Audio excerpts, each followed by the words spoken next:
Hello everyone मो मो channel आम ओडिशा रोसई को आपण मानक पुणी थे स्वागत जनाऊँगी। मुझे आपण सहित चिली कोबीर रेसिपी शेयर करी जोटा कि बहुत इजी वे रे बनइबा और डिफरेंट वे रे मुझे बनई। आशा करुँची आपको आज रेसिपी निश्चिंत पसंद आसो। जदि पसंद आसो तो प्लीज़ वीडियो को बहु परिमाण में शेयर करेंगे। तो चलते स्टार्ट करवा आज रेसिपी।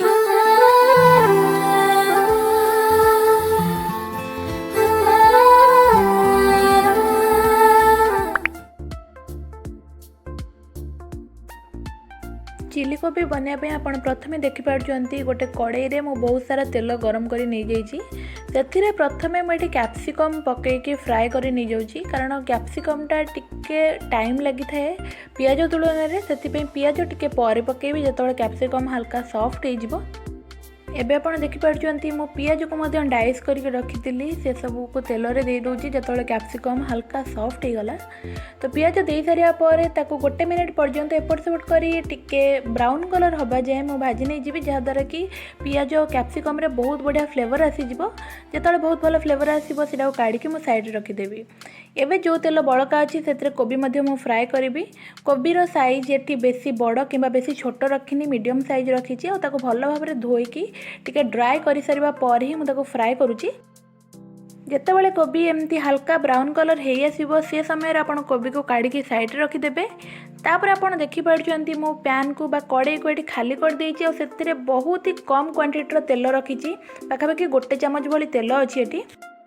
तेल जितेबाला बहुत भल भाव में गरम हो 2 ରୁ 3टा कंचा लंका को काटिक रखी से दे दूची।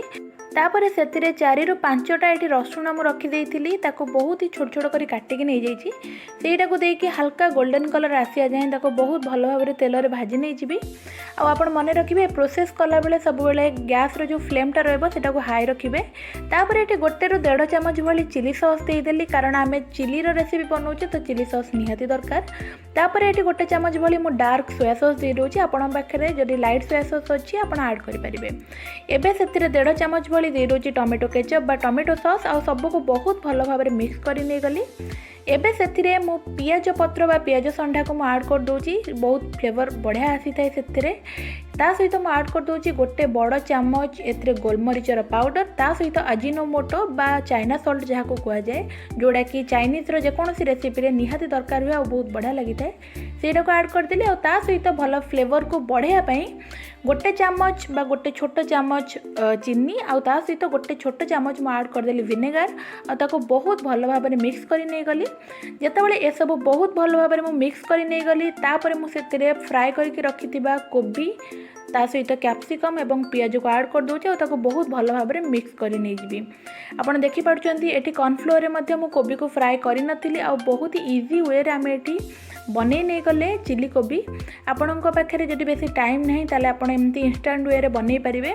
तो आमर ये चिली कोबी टोटली रेडी हो गला। आशा करुँची आपको आज रेसिपी बहुत ही पसंद आसो बहुत ही सहज लगी। जदि पसंद आछि तो प्लीज़ वीडियो को बहु परिमाण शेयर करेंगे। मो वीडियो को शेष जाए देखि आपको बहुत बहुत धन्यवाद।